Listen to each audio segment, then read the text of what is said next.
WH थोडी मोठी power असेल, म्हणजे इंडस्ट्रीमध्ये वगैरे किंवा लाईट बिल काढायचे आपल्याला, तर ते कशामध्ये कॅल्क्युलेट करतो बघा, 1 kWh कशामध्ये कॅल्क्युलेट करतो, 1 kWh किलो वॅट आवर.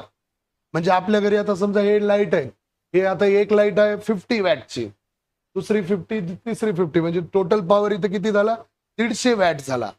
असं किती व्हायला पाहिजे, 1 किलो वॅट म्हणजे 1000 वॅट.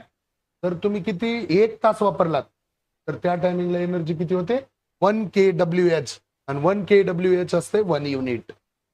1 युनिट म्हणजे किती, 1000 वॅट पॉवर तुम्ही किती वेळ वापरायला पाहिजे, 1 तास. किंवा 500 वॅट तुम्ही किती वेळ वापरायला पाहिजे, 2 तास. किंवा 100 वॅट 10 तास. किंवा 10 वॅटचा एखादा बल्ब आहे, तो 100 तास वापरला पाहिजे. तेव्हा काय होणार आहे, 1 युनिट पडणार.